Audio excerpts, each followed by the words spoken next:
হয়তো ঈশ্বর চাননি আজ শুভ কাজটা হোক। নিশ্চয়ই ভগবানের কোনো উদ্দেশ্য আছে। কেন মা, আগামীকাল কি তোমার কোনো অসুবিধা আছে? না না, অসুবিধে থাকবে কেন? আপনি যা বলবেন তাই হবে বাবা ঠাকুর। আমার যদি আগামীকালই দীক্ষাদান হয়, তাহলে আমি আমার স্বামীর কাছে যাব কি করে? কি করি এখন? সত্যি কথাটা তো বলা যাবে না।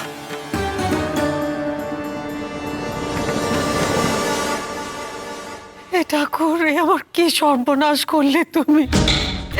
কি সর্বনাশ করলে রাধা মাধব, তুমি কি সর্বনাশ করলে? শান্ত হন মা, শান্ত হন। সবাই তো খুঁজতে গেছে। বিলাস মামা আপনার ছেলেকে নিজে খুঁজতে গেছেন। আর আমার মন বলছে বাবা মশাই ঠিক ফিরে আসবেন। তাই যেন হয় বৌমা, তোমার কথাই যেন সত্যি হয়। কিন্তু আমার এই সংসারে এই কোন শনির দৃষ্টি পড়লো পিসিমা? প্রথমে ওনাকে ডাকাতে ধরলো, তারপর তারপর ওনাকে উদ্ধার করতে আমার অসুস্থ ছেলেটা বেরিয়ে গেল এই শরীরে। ওরা দুজনে বাড়ি ফিরে না আসা পর্যন্ত আমি যে কিছুতেই স্বস্তি পাচ্ছি না বৌমা, কিছুতেই না। আমি তো কত করে বললাম আপনার ছেলেকে এই শরীর নিয়ে যাবেন না, শুনলেনই না। বড্ড জেদ আপনার ছেলের। এখন যদি পড়ে টরে কি কিছু একটা বিপদ ঘটায়, চারিদিকে কত পুকুর জলা, শরীরে তো শক্তিও নেই, সাঁতার যদি না দিতে পারে। তুমি কি নয়ন বউ, হ্যাঁ? তোমার মুখে কি কখনো ভালো কথা আসে না? সব সময় শুধু অমঙ্গলের কথা, অমঙ্গলের কথা। পিসিমা, পিসিমা, আমার শীতের সিঁদুর, আমার কোল সব কি একসঙ্গে খালি হতে বসেছে পিসিমা? আমি যে ভেবে আর কুল কিনারা করতে পারছি না। ঠাকুর, ঠাকুর, তুমি আমার স্বামী সন্তানকে ফিরিয়ে দাও ঠাকুর, ফিরিয়ে দাও ঠাকুর।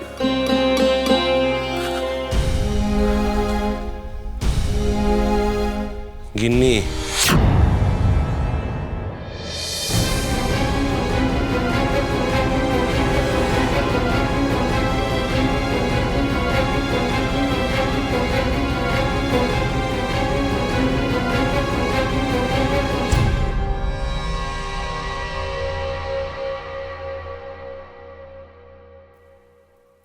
কি ভাবছো? মনে মনে নিজেকে প্রস্তুত করো। জানো মা, দীক্ষা গ্রহণ হলো আমাদের দলের প্রতিটি সদস্যর কাছে এক অতি পবিত্র আর মহৎ কর্ম। এ এক বিরাট পদক্ষেপ, অতীতকে ফেলে বর্তমানে চলে আসার পদক্ষেপ। এরপরে তুমি ভুলেও অতীতের কথা ভাবতে পারবে না মা। দীক্ষা গ্রহণের অর্থ দেশ মায়ের চরণে নিজেকে সমর্পণ করা। দেশই একমাত্র সত্য, বাকি সব মিথ্যে তোমার কাছে। তুমি হবে দেশ মায়ের একান্ত সেবক। অতীত বলে তোমার কিছু থাকবে না। আমার কথা শুনে কঠোর নিয়ম মেনে তোমাকে চলতে হবে মা।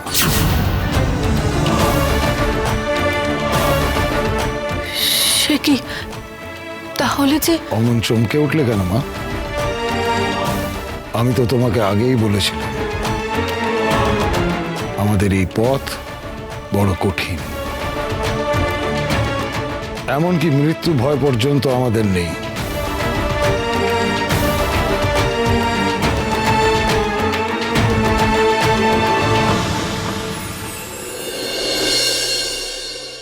হরো, আপনি ফিরে এসেছেন? হে রাধা মাধব। ও বউ, রাধা মাধব তো কথা শুনেছেন, দেখেছিস? আমাদের হরো কত তাড়াতাড়ি ফিরে এসেছে। আমরা তো ভাবতেই পারিনি ভবানী ডাকাত এত তাড়াতাড়ি তোকে ছেড়ে দেবে। হায় বাবা, হায় হায় হায়। ওরা যে আমাকে ছেড়ে দেবে আমি কি ভাবতে পেরেছিলাম?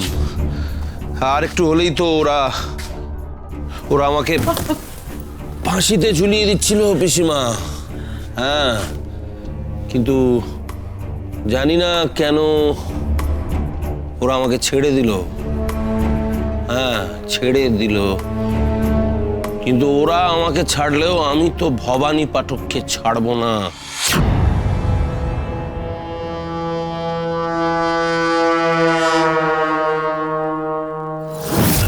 আমার ওপর অপমান লাঞ্ছনার প্রতিশোধ আমি কড়ায় গন্ডায় নেবই। না না, এমন কাজ আর করবেন না দয়া করে। আমি কি করব আর না করব সেটা কি তুমি আমাকে বলে দেবে নাকি? হ্যাঁ, ভবানী পাঠক, ভবানী পাঠক, জমিদার হরবল্লভ রায়কে তুমি এখনো চেনো না। হ্যাঁ, আমার এই হাত দুটো যেমন তোমার পা ধরেছে, তেমনি একদিন আসবে যেদিন এই হাত দিয়ে আমি তোমার গলা টিপে ধরবো, চাবুক মেরে ছাল ছাড়িয়ে নেব তোমার। না না, এসব চিন্তা এবার আপনি মাথা থেকে ছাড়ুন। আর এসব করবেন না দয়া করে, আর শত্রু বাড়াবেন না। আমার ছেলেটা এখনো পর্যন্ত বাড়িতে ফিরল না। সে যে কোথায় এখন। কি ব্রজ নেই মানে? এই শরীর নিয়ে কোথায় গেছে? হ্যাঁ, আমি চিন্তা করতে করতে আসছি যে বাড়িতে গিয়ে ব্রজকে আমি কেমন দেখবো, আর ও এই অবস্থায় বাড়ি ছেড়ে বেরিয়ে গেল। কোথায় কোথায় কোথায় গেল, কোথায় গেল? হ্যাঁ হ্যাঁ, তোমরা ওকে আটকাওনি কেন, বাধা দাওনি কেন? কি আক্কেল কি তোমাদের? কথা শোনে তোর ছেলে, সে তো তোর মতোই হয়েছে। হাজারবার বলা সত্ত্বেও তোকে ওই ডাকাতে তুলে নিয়ে গেছে শুনে বন্দুক হাতে ছুটলো। ও কি আমাকে একা বাঁচাবে নাকি? মাঝপথ থেকে ও নিজেই না বিপদে পড়ে। আমি দেখি ও কোথায় গেল। ডগরু, ডগরু! আরে ও কোথায় যাচ্ছিস তুই বল দেখিনি? এই শরীর নিয়ে কোথায় যাচ্ছিস তুই? ও ডগরু, বিলাস সবাই ওকে খুঁজছে। তুই বস চল। না না পিসিমা, তুমি কি বলছো? আমি বসে থাকবো? হ্যাঁ হ্যাঁ, এই শরীর নিয়ে ছেলেটা কোথায় না কোথায় ঘুরে বেড়াচ্ছে, আর আমি বসে থাকবো তা কি কখনো হয়? আমাকে দেখতেই হবে।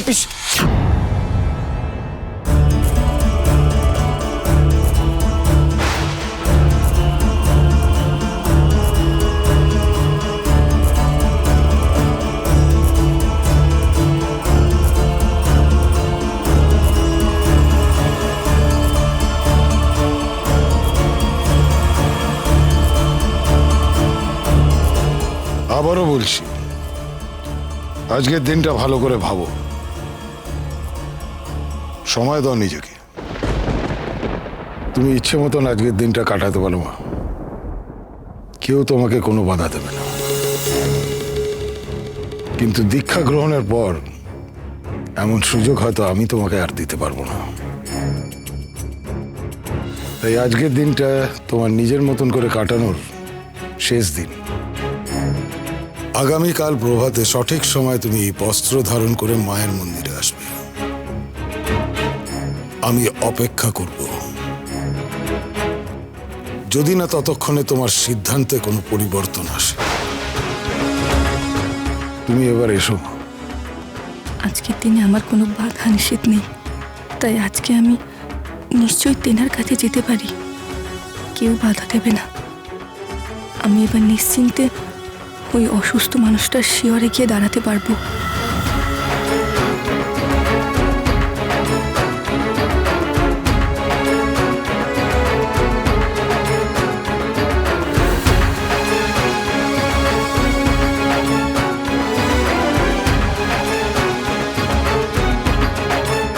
আমাকে আশীর্বাদ করুন বাবা ঠাকুর। আমাকে নিয়ে যে স্বপ্ন আপনি দেখেছেন তা যেন আমি পূর্ণ করতে পারি। তুমি পারবে মা, আমার তোমার উপর সম্পূর্ণ আস্থা আছে।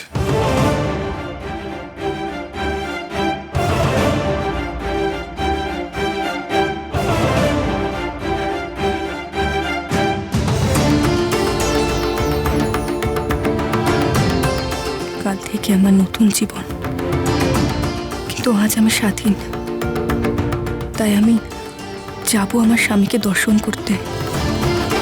অসুস্থ মানুষটাকে না দেখলে যে দীক্ষা নেওয়ার সময়ও আমার মনটা চঞ্চল থাকবে।